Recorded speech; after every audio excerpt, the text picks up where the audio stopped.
Good morning all. So in today's class we are starting with our last chapter, our last module, which is financial statements. So you know what all we have learned so far. We have seen business transactions in the first module. We have seen some common items which are part and parcel of the financial statements or which are related to accounting in the first module.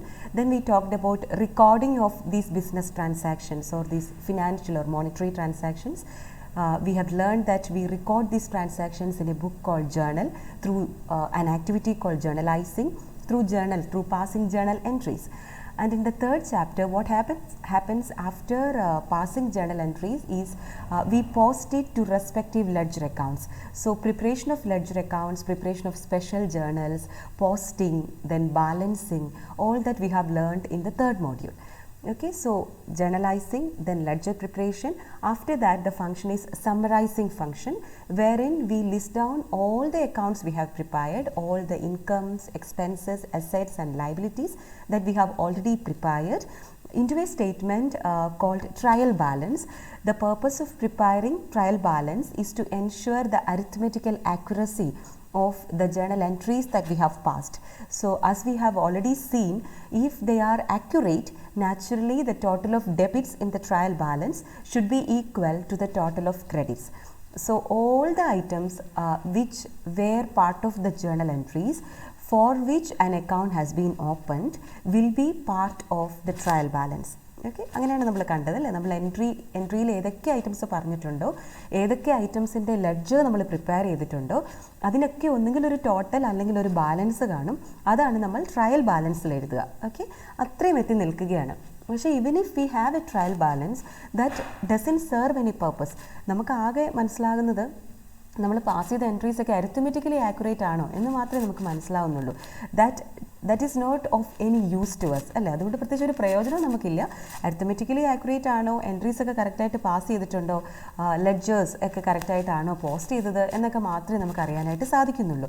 So എന്തെങ്കിലും use നമുക്ക് ഈ പറയുന്ന financial information കൊണ്ടുണ്ടാകണം അല്ലേ. നമ്മൾ ഏറ്റവും ആദ്യം അക്കൗണ്ടിങ്ങിൻ്റെ functions പഠിച്ചപ്പോൾ നിങ്ങൾക്കറിയാം, നമ്മൾ പഠിച്ചത് എന്തൊക്കെയായിരുന്നു നിങ്ങൾക്കറിയാം. Recording, classification, summarising, analysing, interpreting and communicating the results. Okay, so നമ്മളിപ്പോൾ ഇതുവരെ എത്തി നിൽക്കുന്ന റെക്കോർഡിംഗ്, ക്ലാസിഫിക്കേഷൻ ആൻഡ് സമ്മറൈസിങ് വരെയുള്ളൂ. ഇനി വേണം നമ്മൾ അനലൈസിങ്, ഇൻ്റർപ്രറ്റിംഗ് ആൻഡ് കമ്മ്യൂണിക്കേഷൻ എന്നൊക്കെയുള്ള കാര്യങ്ങൾ ചെയ്യാനായിട്ട്. ഇനി സമ്മറി എന്ന് പറയുമ്പോഴും അത് ട്രയൽ ബാലൻസ് കൊണ്ട് മാത്രം കംപ്ലീറ്റ് ആകുന്നില്ല. അതിന് കുറച്ചുകൂടി ഒരു മീനിങ് ഫുൾ സമ്മറി വേണമെങ്കിൽ we have to go with preparation of something called financial statements or final accounts. So today's class we are going to start with financial statements or final accounts. Okay, so financial statements എന്ന് പറയുമ്പോൾ നമ്മൾ പലതവണ ഇതിനെക്കുറിച്ചൊന്ന് റഫ്ലി എങ്കിലും പറഞ്ഞു പോയിട്ടുള്ളത് കൊണ്ട് at least some of you would be able to remember what all comes under financial statements or final accounts. Okay, എന്തൊക്കെയായിരിക്കും എന്നാണ് നിങ്ങളുടെ ഒരു ധാരണ ഫിനാൻഷ്യൽ സ്റ്റേറ്റ്മെൻറ്റ്സ് എന്ന് പറയുമ്പോൾ? ഇതുവരെ നമ്മൾ എപ്പോഴെങ്കിലുമൊക്കെ പറഞ്ഞിട്ടുള്ളതും എന്നാൽ ഡീറ്റെയിൽഡ് ആയിട്ട് പഠിക്കാത്തതുമായിട്ടുള്ള 2-3 ആസ്പെക്ട്സ് ഉണ്ട്. അതാണ് trading account, profit and loss account and balance sheet എന്ന് പറയാം.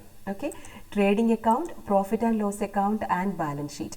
എന്തായിരുന്നു അതൊക്കെയെന്നൊന്ന് ആലോചിച്ച് നോക്കിയേ. Trading account, profit and loss account and balance sheet.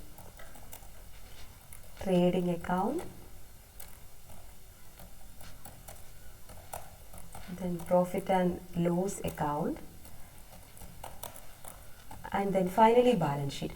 So ഈ 3 അക്കൗണ്ട്സ് ആണ് അല്ലെങ്കിൽ ഈ 3 സ്റ്റേറ്റ്മെൻറ്റ്സ് പർപ്പസ്. ഈ ട്രേഡിംഗ് അക്കൗണ്ടും പ്രോഫിറ്റ് ആൻഡ് ലോസ് അക്കൗണ്ടും നമുക്ക് ഒരു പർട്ടിക്കുലർ കാര്യത്തിന് വേണ്ടി ഹെൽപ്പ് ചെയ്യുന്നുണ്ട്. അത് എന്തിനു വേണ്ടിയായിരിക്കും ഒന്ന് ആലോചിച്ച് നോക്കിയാൽ നമുക്കറിയാം. നമ്മൾ ഇതുകൊണ്ടൊരു യൂസ് വേണം എന്ന് നമ്മൾ പറഞ്ഞു അല്ലേ. യൂസ് എന്ന് പറഞ്ഞാൽ എന്താ, ഈ സ്റ്റേറ്റ്മെൻറ്റിൽ നിന്ന് നമുക്ക് എന്തെങ്കിലും ഒരു ഇൻഫർമേഷൻ ഡിറൈവ് ചെയ്യാനായിട്ട് പറ്റണം.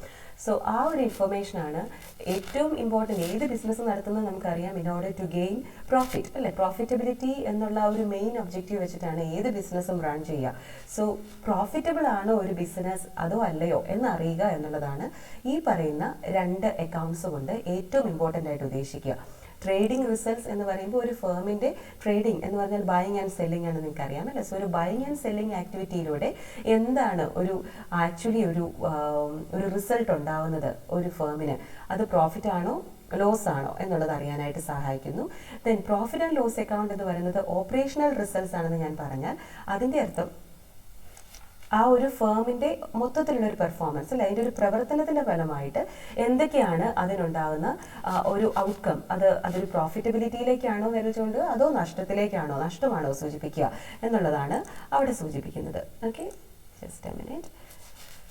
Now moving on, so together പറഞ്ഞാൽ trading account and profit and loss account helps us to understand the profitability of a concern. Okay, profitable ആണോ അല്ലയോ എന്നറിയാനായിട്ട് സഹായിക്കുന്നു with these two statements which are known as trading account and profit and loss account. ഇനി balance sheet എന്ന് പറയുന്നത് എന്തായിരിക്കും? Balance sheet എന്നുള്ള ആ ഒരു വാക്കിനെ നിങ്ങളൊന്ന് ചിന്തിച്ചാൽ it is a sheet representing all the balances എന്ന് നമുക്ക് വേണമെങ്കിൽ ചിന്തിക്കാം. വളരെ it is not a textbook thing, I am just telling you so that you can remember. Okay, ഇനി എന്തായിരിക്കും ബാലൻസ് ചെയ്യുക? അപ്പോൾ നമ്മളുടെ തേർഡ് മോഡ്യൂളിലേക്ക് ഒന്ന് പോകേണ്ടി വരും. ലെഡ്ജർ അക്കൗണ്ട്സിൽ നിങ്ങൾക്കറിയാം ചില അക്കൗണ്ട്സ് ഒക്കെ നമ്മൾ ടോട്ടൽ ചെയ്തിട്ടു, ചിലതൊക്കെ നമ്മൾ ബാലൻസ് ചെയ്തു, അതായത് balance carry down broad down എന്ന രീതി. എന്തൊക്കെയായിരുന്നു നമ്മൾ ബാലൻസ് ചെയ്തത്, എന്തൊക്കെയായിരുന്നു നമ്മൾ ടോട്ടൽ ചെയ്തത്, ഓർക്കുന്നുണ്ടോ ആരെങ്കിലും? ടോട്ടൽ ചെയ്തത് നിങ്ങൾ ഓർക്കുന്നുണ്ടെങ്കിൽ ഇൻകം എക്സ്പെൻസും എല്ലാം നമ്മൾ ടോട്ടൽ ചെയ്തിടുകയാണ് ചെയ്തത്. നമ്മൾ ബാലൻസ് CD, BD എന്നൊക്കെ ഇട്ടത് അസറ്റ്സിനും ലയബിലിറ്റീസിനും മാത്രമാണ്. ഓക്കെ, അസറ്റ്സ് ആൻഡ് ലയബിലിറ്റീസ് ആണ് നമ്മൾ ബാലൻസ് ചെയ്തത്. സോ അതുകൊണ്ട് തന്നെ ഈ ബാലൻസ് ഷീറ്റ് സൂചിപ്പിക്കുന്നത് എന്തിനെയായിരിക്കും? തീർച്ചയായിട്ടും എന്തിനെയായിരിക്കും? അസറ്റ്സിനെയും ലയബിലിറ്റീസിനെയും സൂചിപ്പിക്കുന്ന ഒരു സ്റ്റേറ്റ്മെന്റ് ആണ് ബാലൻസ് ഷീറ്റ് എന്ന് പറയാം. ക്ലിയർ ആയല്ലോ? അപ്പോൾ നമ്മൾ അക്കൗണ്ട്സ് പ്രിപ്പയർ ചെയ്തിട്ട് ഏതൊക്കെ അസറ്റ് അക്കൗണ്ട് നിങ്ങൾ പ്രിപ്പയർ ചെയ്തിട്ടുണ്ടോ, ഏതൊക്കെ ലയബിലിറ്റി അക്കൗണ്ട് നിങ്ങൾ പ്രിപ്പയർ ചെയ്തിട്ടുണ്ടോ, അതിൻ്റെയൊക്കെ ഒരു ബാലൻസ് ക്യാരി ഡൗൺ അല്ലെങ്കിൽ ബാലൻസ് ബ്രോഡ് ഡൗൺ എഴുതിയൊരു ഫിഗർ ഉണ്ട് അല്ലേ? നിങ്ങൾക്കറിയാം ബാലൻസ് ബ്രോഡ് ഡൗൺ ലെഫ്റ്റ് സൈഡിൽ ഡെബിറ്റ് സൈഡിലാണ് വരുന്നതെങ്കിൽ അത് ഡെബിറ്റ് ബാലൻസ് ആണെന്ന് നിങ്ങൾക്കറിയാം. ബാലൻസ് ബ്രോഡ് ഡൗൺ ക്രെഡിറ്റ് സൈഡിൽ റൈറ്റ് സൈഡിലാണ് വരുന്നതെങ്കിൽ അത് ക്രെഡിറ്റ് ബാലൻസ് ആണെന്ന് നിങ്ങൾക്കറിയാം. സോ ആ ഒരു അറിവ് നിങ്ങൾക്കുണ്ടെങ്കിൽ അത് വെച്ചിട്ടാണ് നിങ്ങൾക്ക് എന്ത് പ്രിപ്പയർ ചെയ്യാനായിട്ട് പറ്റുള്ളൂ? അത് വെച്ചിട്ടാണ് നിങ്ങൾക്ക് ബാലൻസ് ഷീറ്റ് പ്രിപ്പയർ ചെയ്യാനായിട്ട് പറ്റുള്ളൂ. ഓക്കെ, ഇനി നമുക്ക് ഒന്നും കൂടി ഒന്ന് നോക്കിയാൽ, so trading account and profit and loss account നമുക്ക് എന്തിനു വേണ്ടിയാണ് നമ്മൾ പറഞ്ഞത്? ഇത് രണ്ടുകൂടെ നമ്മൾ എന്തിന് ഹെൽപ്പ് ചെയ്യുന്നു എന്നായിരുന്നു നമ്മൾ പറഞ്ഞത്? പ്രോഫിറ്റബിലിറ്റി അറിയാനായിട്ട് ഹെൽപ്പ് ചെയ്യുന്നു എന്ന് പറഞ്ഞു. Profitability. So ഇവിടെ നിങ്ങൾ ഓർക്കേണ്ടത് trading and profit and loss account helps us to understand the profitability of a concern. So അങ്ങനെയാണെങ്കിൽ ബാലൻസ് ഷീറ്റ് എന്തിനായിരിക്കും ഹെൽപ്പ് ചെയ്യുക? ബാലൻസ് അറിയാൻ എന്ന് പറയരുത്, കാരണം ബാലൻസ് ഷീറ്റ് നമ്മൾ already balances we know from the ledger accounts V prepared or with the trial balance we got അല്ലേ? അപ്പോൾ പിന്നെ എന്തിനായിരിക്കും ബാലൻസ് ഷീറ്റ് പ്രിപ്പയർ ചെയ്യുക? It helps us to understand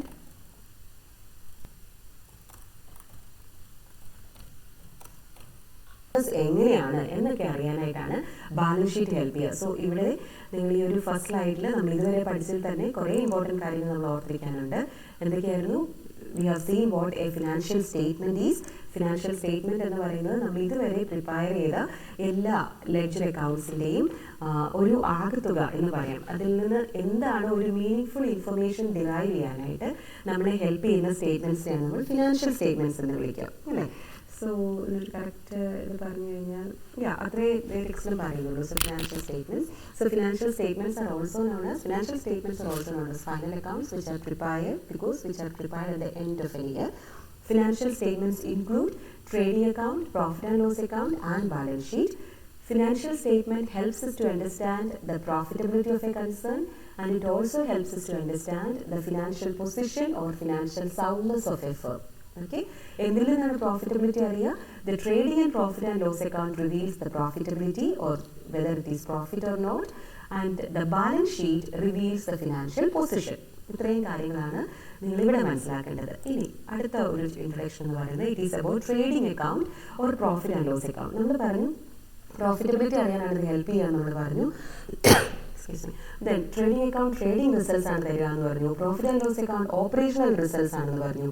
അപ്പോൾ ഈ റിസൾട്ട്സ് എന്താണെന്ന് നമുക്കൊന്ന് അറിയണ്ടേ? ട്രേഡിംഗ് അക്കൗണ്ടിന്റെ റിസൾട്ടിനെ പറയുന്ന പേരാണ് it is either gross profit or it is gross loss. Okay, so trading അക്കൗണ്ടിന്റെ result, trading account helps us to understand profitability നമ്മൾ പറഞ്ഞു അല്ലേ? ട്രേഡിംഗ് പ്രോഫിറ്റബിലിറ്റി ആണ് അറിയുക. So that means whether the firm has gained gross profit or whether it has incurred gross loss. ആ വാക്കുകളൊന്ന് ഓർത്ത് വയ്ക്കുക. Gross profit അല്ലെങ്കിൽ ഗ്രോസ് ലോസ് ഇതിൽ ഏതാണ് ഉണ്ടായത് എന്നറിയാനായിട്ടാണ് ട്രേഡിംഗ് അക്കൗണ്ട് ഹെൽപ്പ് ചെയ്യുക. ഇനി അടുത്തതാണ് okay, is more than the debit side we get what? We get gross profit. And vice versa. Vice versa ഞാൻ എഴുതിയിട്ടുള്ളൂ, എന്താണെന്ന് എഴുതിയിട്ടില്ല. വൈസ് വേഴ്സ എന്ന് നിങ്ങൾക്ക് അറിയാമല്ലോ. എന്ന് പറയുമ്പോൾ എങ്ങനെയാണ് trading and profit and loss account എന്ന് പറഞ്ഞാൽ എന്താ, അത്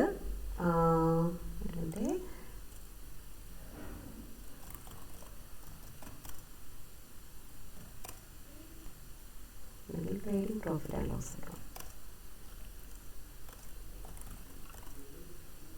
trading profit and loss account. Trading profit and loss account ഒരു കണ്ടിന്യൂസ് സ്റ്റേറ്റ്മെൻറ്റാണ്. അപ്പോൾ നമ്മൾ ഒറ്റ അക്കൗണ്ട് തന്നെ പ്രിപ്പയർ ചെയ്യുക. അക്കൗണ്ടിൽ വ്യത്യാസമൊന്നുമില്ല. നമ്മൾ debit side amount, credit side amount, അത്രയേ ഉള്ളൂ.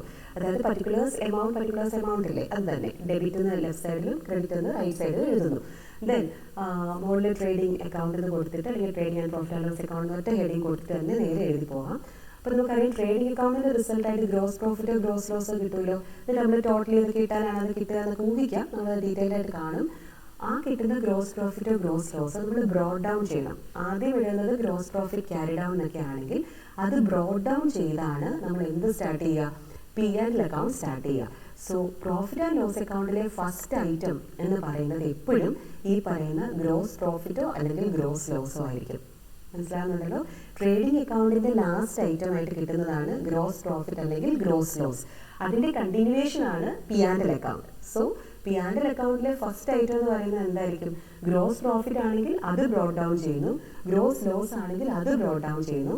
അതിനുശേഷമാണ് പി ആൻഡ് എൽ അക്കൗണ്ടിൽ നമ്മൾ office related income and expenses ഒക്കെ കൊടുക്കുക.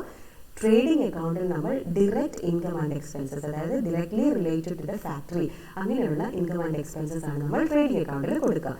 ദെൻ ബാലൻസ് ഷീറ്റിൽ നമ്മൾ ഓൾറെഡി പറഞ്ഞിരുന്നു. ബാലൻസ് ഷീറ്റ് നമുക്ക് ഇതിനെ ഒന്ന് കണ്ടാലും മതി. ഇപ്പോൾ നമ്മൾ ജസ്റ്റ് ഒന്ന് ഓർത്തിരുന്നാൽ മതി. ബാലൻസ് ഷീറ്റ് എന്ന് പറയുമ്പോൾ അതിനകത്ത് വരുന്നത് അസറ്റ്സ് ആൻഡ് ലയബിലിറ്റീസ് ആണ് എന്നുകൂടെ മാത്രം ഒന്ന് ഓർത്ത് വയ്ക്കുക. Okay, let me just check the time. കുഴപ്പമില്ല. സോ അത്രയും കാര്യങ്ങളാണ് നിങ്ങൾ മെയിനായിട്ട് ഓർത്ത് വയ്ക്കേണ്ടത്. ദെൻ ട്രേഡിംഗ് അക്കൗണ്ടുമായിട്ട് ബന്ധപ്പെട്ട് വേറൊരു ഇമ്പോർട്ടൻറ്റ് ആസ്പെക്ട് കൂടെ നിങ്ങൾ മനസ്സിലാക്കാനുണ്ട്. ദറ്റ് ഈസ് ഗ്രോസ് പ്രോഫിറ്റിൻ്റെ കാൽക്കുലേഷൻ ഈ പറഞ്ഞ ട്രേഡിംഗ് അക്കൗണ്ട് പ്രിപ്പയർ ചെയ്യാതെ നമുക്ക് കിട്ടും. അതെങ്ങനെയാണ് എന്നാണ് നോക്കുക. എന്ന് പറഞ്ഞാൽ ഇത് പ്രത്യേകം ഓർത്തിരിക്കാം. ഇത് നമുക്ക് എക്സാമിനൊക്കെ സിമ്പിൾ ക്വസ്റ്റ്യൻസ് ആയിട്ട് ചോദിക്കാറുണ്ട്.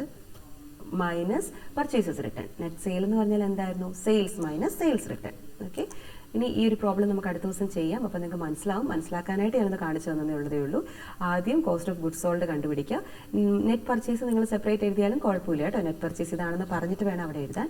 നെറ്റ് സെയിൽസ് ഇങ്ങനെ കിട്ടുന്നു, ഗ്രോസ് പ്രോഫിറ്റ് ഇങ്ങനെ കിട്ടുന്നു. ഓക്കെ, സോ ക്ലിയർ ആയില്ലെങ്കിൽ നമുക്ക് ഒരു ക്ലാസ്സിലൂടെ എക്സ്പ്ലെയിൻ ചെയ്യാം. Please do let me know how you feel after learning a completely new aspect. Okay, so thank you so much for listening.